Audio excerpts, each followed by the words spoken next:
అన్న దేవర సాంగ్ ఇంకా రాలేదు కదా, మీకు ఎలా ఉంది? అసలు మామూలు హైప్ లేదన్న, వీళ్ళే హైప్ పెంచుతారు. అసలు ఎన్టీఆర్ అన్న విషయంలో కూడా ఇలా చేస్తారని నాకైతే చాలా బాధ వేస్తుంది. ట్విట్టర్ని ఇలా అని చేతులు కూడా నొప్పేస్తున్నాయి అనమాట. ఆల్రెడీ అన్ని సాంగ్స్ కానీ టీజర్స్ కానీ అన్ని సాయంత్రం 5 గంటల 7 సెకండ్స్ కానీ పెట్టారు కదా. ఇది కూడా అలాగే సాయంత్రం పూట పెట్టిండొచ్చు కదా. ఎందుకు ఎన్టీఆర్ ఫ్యాన్స్ ఎమోషన్స్తో ఆడుకుంటున్నారు? అసలు ఆయుధ పూజ సాంగ్ మీద అసలు ఎలాంటి ఎక్స్పెక్టేషన్స్ ఉన్నాయి? కత్తులకు ఆయుధ పూజ ఏంటి అనేసి పొద్దున్న నుంచి యాజ్ అ పవన్ అన్న ఫ్యాన్గా లిటరల్లీ ట్విట్టర్ని ఇలా ట్రోల్ చేస్తా అంటే ఇట్లా అంటూనే ఉన్నాను. బట్ ఇంకా సాంగ్ అయితే రాలేదు. ప్లీజ్ చెప్తున్నాను, మన అఫీషియల్ ఎవరైతే ఈ సాంగ్ రిలీజ్ చేస్తారో దయచేసి సాంగ్ని త్వరగా వదలండి. ఎన్టీఆర్ ఫ్యాన్స్ ఎమోషన్స్తో మాత్రం ఆడుకోకండి.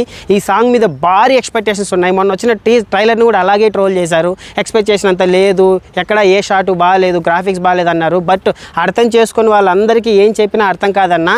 నిజంగా ఆ ట్రైలర్ అర్థం అవ్వాలంటే అసలు బాలీవుడ్ వాళ్ళు అంత లేపుతా ఉన్నారు ఎన్టీఆర్ అన్న. తమిళ వాళ్ళు కానీ కన్నడ కానీ ఎక్కడ ప్రెస్ మీట్ పెట్టినా కూడా ఎన్టీఆర్ అన్నని ఇలా లేపుతున్నారు, బ్రహ్మరథం పడుతున్నారు. బట్ మన తెలుగు వాళ్ళు అయ్యుండి మన వాళ్ళు మాత్రం ఇట్లా బాగలేదు కావాలనే ట్రోల్ చేస్తారు. వాళ్ళ ఫ్యాన్స్ వీళ్ళ ఫ్యాన్స్ కలిసి ఈ సినిమాని ఎలాగైనా తొక్కాలని చాలా ట్రై చేస్తున్నారు. బట్ ఎవడు ఏం చేసినా సరే ఎన్టీఆర్ అన్న స్థాయి, ఈ సినిమా స్థాయి వేరే అన్న.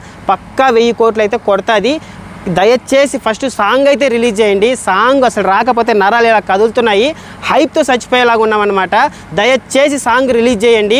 అసలు ఆ సాంగ్ మీద భారీ ఎక్స్పెక్టేషన్స్ ఉన్నాయి. ఒకప్పుడు దూకే ధైర్యమే జాగ్రత్త అనే సాంగ్ వింటుంటే నరాలు ఇలా లేచినాయి అనమాట. ఈ సాంగ్ మీద ఇంకా ఎక్స్పెక్టేషన్స్ ఉన్నాయి. అసలు ఆయుధ పూజ చేయండి, కత్తులకు ఆయుధ పూజ అయింది. ఎన్టీఆర్ అన్న లుక్స్ కానీ దయచేసి చెప్తున్నాను, ఫస్ట్ మాకు దండం పెట్టి చెప్తున్నాను, ఆ సాంగ్ రిలీజ్ చేయండి భయ్యా. థ్యాంక్ యూ భయ్య.